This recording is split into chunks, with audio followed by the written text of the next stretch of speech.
website. There's no difference. It's just how you set it up, how you make your posts and how you make your pages and whatever. A blog, all it is a website that happens to have the pages on it in reverse chronological order. So you see the most recent post at the top and then the second most recent post next to it, right? That's all a blog is. It's just a website. So if you want a website and not a blog, that's what WordPress is. It's a website that is set up that you can also blog. Yes, it was designed to be a blog, but WordPress has evolved so much, it really is a website builder. Also, here's the really cool thing. WordPress does some things to market your website for you. So if you just did a normal website in Dreamweaver, you built your page and you added a new page, nobody knows that you just added a new page, right? And then you got to go back and link to it and whatever. WordPress does all the linking for you.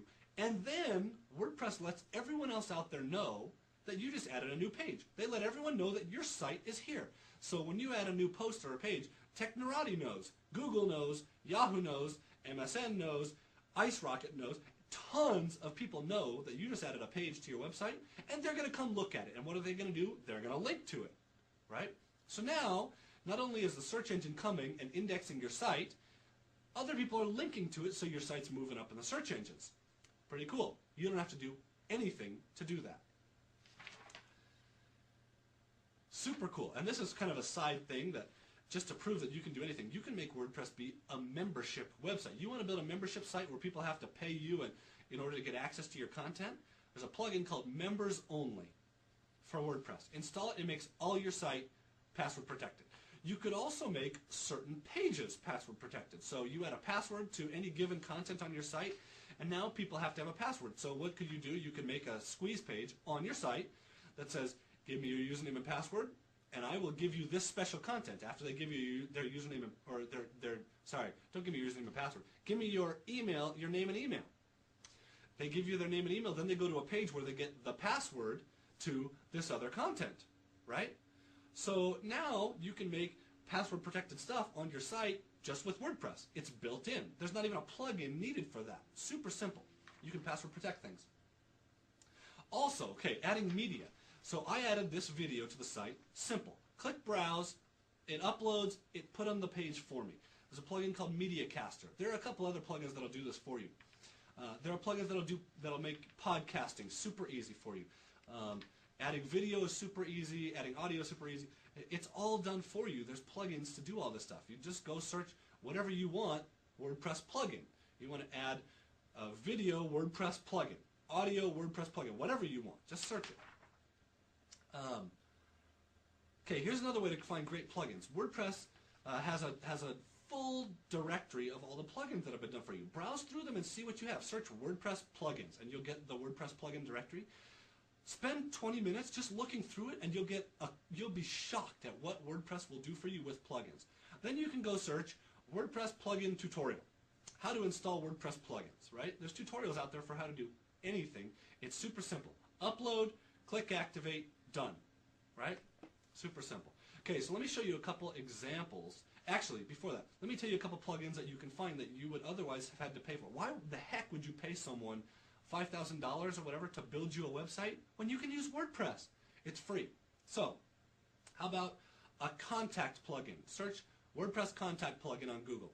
You'll get the most popular plugin. All you have to do is upload it, press activate, and now you have a contact me form on your website already done. It'll email you. Super simple, right?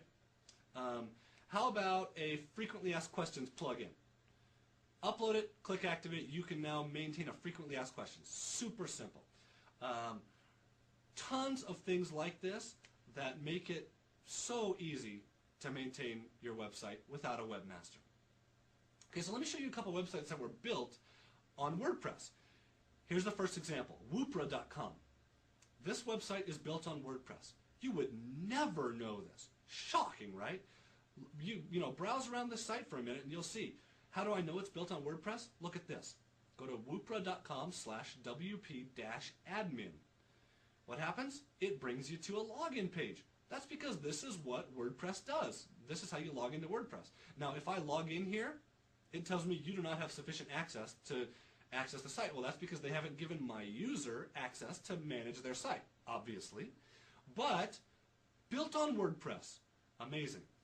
Here's another one. Videosalesletter.com. Look at this. So this is a sales page with a video on it built on WordPress. You would never guess that this is WordPress, right? But because it is WordPress, super simple to add the content, super simple to add the video. You want to know how it's built on WordPress? Look at this again. Videosalesletter.com/WP-admin. Again, there's a login page. This is WordPress. The whole thing is WordPress. So, the reason I'm telling you this is because I use WordPress every single day in my business. It makes maintaining everything super simple. It makes giving it to an outsourcer super simple. I use Semiologic, the Semiologic theme, Semiologic. The reason I use it is because it adds some special design things into WordPress so that anything you want to do is done graphically inside of the admin panel. So you want to make this little widget here show up on these pages but not these pages, click some buttons. Super simple. Or I don't want this widget to show up ever. Click some buttons, get rid of it. Or I want the header to show up here but not here. I don't want it on my sales page. I don't want the header showing up. Get rid of it. Super simple, clicking buttons, right? It's not going in and editing HTML or whatever. So I use Semiologic. I think there's quite a few themes out there that will do this for you, that'll give you some similar options. I don't think any of them are as good as Semiologic, but Semiologic is kind of limited, at least in default, what it will let your site look like. So Semiologic is a theme in and of itself. So that's what I use. I think it's awesome. All of my guys in the Philippines know how to use WordPress. They know how to use Semiologic. This is another reason to do this. You can give this to your guys in the Philippines and have them maintain your websites for you. They know how to make posts. They know how to configure your website. They know how to make it look how I want it to look. If you don't have guys in the Philippines do this, I highly suggest you go look at replacemyself.com. Listen to the audio I have there. I think it'll shock you at what you can do. So those are my notes. I hope you can see the reason behind using WordPress. Again, I don't see any reason to build any website ever not on WordPress. Again, that's an absolute, and it probably shouldn't be absolute. But everything that I do is built on WordPress. Super simple, gets rid of the need for a webmaster. I hope this is helpful to you.